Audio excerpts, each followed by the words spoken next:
la verdad que como yo siempre les propongo cada semana encontrar aquella noticia de la semana, ¿verdad?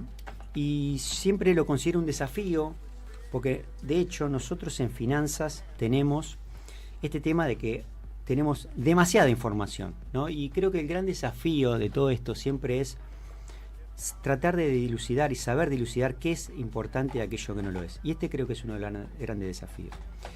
El título de la columna es El dólar en tiempos de incertidumbre. ¿Qué nos está diciendo el mercado? ¿Sí? Nosotros venimos hablando semanas atrás de lo que estaba significando de alguna manera los datos sobre empleo, los datos que venían dando de inflación en Estados Unidos. Hablamos la semana pasada, inflación mayorista y minorista. Pero también esto lo empezamos a ver en el dólar. Ahora, claro, yo hablo del dólar, un dólar que se empieza a debilitar, que vemos que se debilita sobre todo del 4 de marzo para acá, y aquellos que me están escuchando y miran la situación argentina dicen, che, acá pasa exactamente todo lo contrario, porque en Argentina vemos que el dólar se aprecia contra el peso, o bien el precio me parece que es lo que se está depreciando contra el dólar. Ahora, la pregunta es, si yo estoy viendo un dólar débil, ¿no?, contra el resto de los activos, ¿no?, esto sobre todo lo veíamos el día lunes, en la jornada del lunes, ¿qué podría estar diciendo? Bueno, una de las cosas en las que yo encuentro que nos podría estar dando una señal es una potencial expectativa de recesión de Estados Unidos, ¿sí? Un mercado laboral que todavía sigue fuerte, pero está mostrando que de alguna manera este consumo se está enfriando. Y ¿qué podría pasar en razón de esto con la Reserva Federal? Y lo traigo a colación no menor porque este miércoles habló Powell. Cuando vimos el discurso, nosotros cuando estamos pendientes de estas reuniones de la Fed son tan importantes porque obviamente cuando habla Jerome Powell, el presidente de la Reserva Federal, mueve mercados, mueve el mundo Powell. Da una definición sobre la suba o no de tasas, pero lo que importa más que eso es el tono que usa Powell para comunicarse con el mercado, ¿cierto? Y ahí aquellos profesionales de las finanzas, los expertos en finanzas, dan cuenta de que si ese tono es dovish o hawkish, es decir, si es un tono agresivo o más conciliador con el mercado, ¿no es cierto? ¿Cómo vimos ese tono este miércoles? Yo encontré un consenso de que ese tono fue más bien conciliador, un tono más bien dovish, ¿sí? Y la razón es, encuentro yo, ¿por qué? Porque de alguna manera,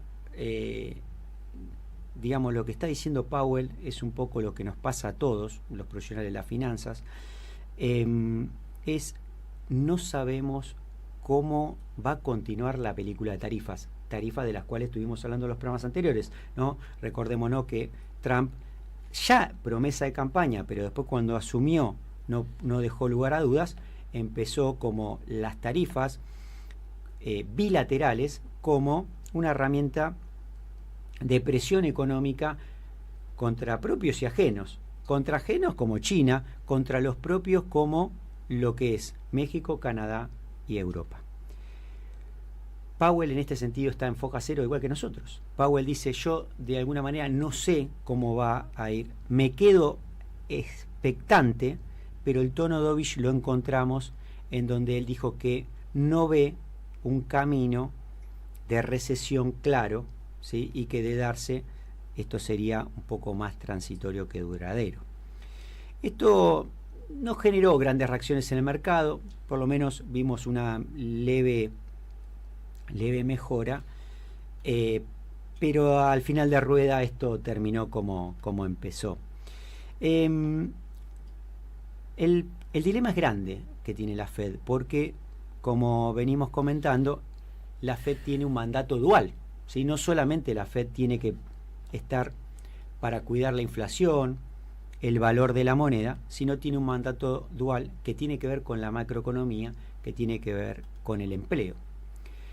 ¿Y esto qué problema es? Que este mandato dual muchas veces, o casi siempre, no van de la mano, ¿no?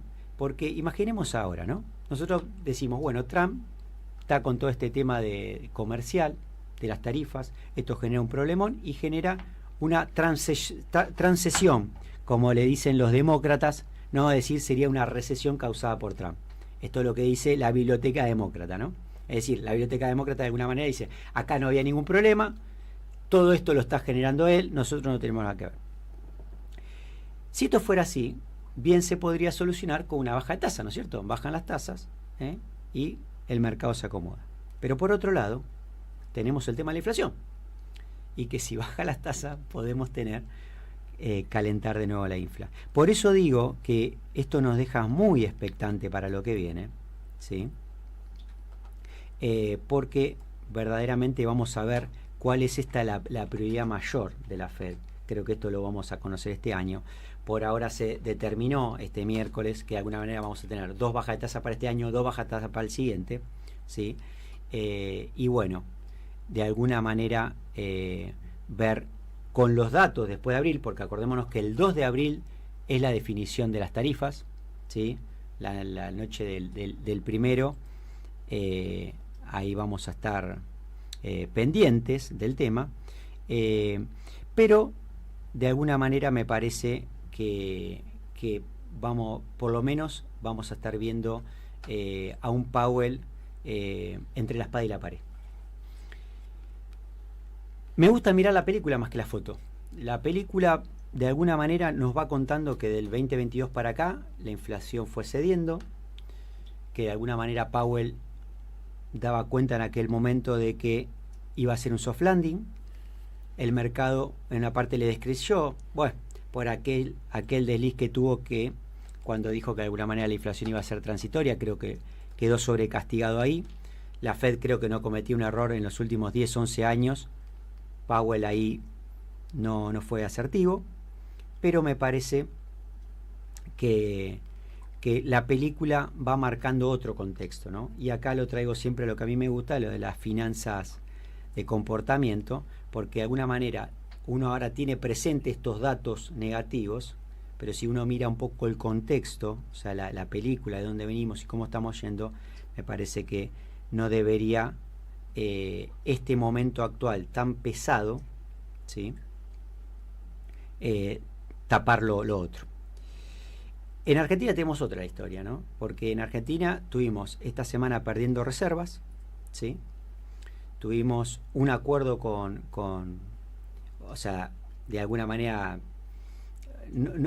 fue un no desacuerdo en el Congreso, digamos, con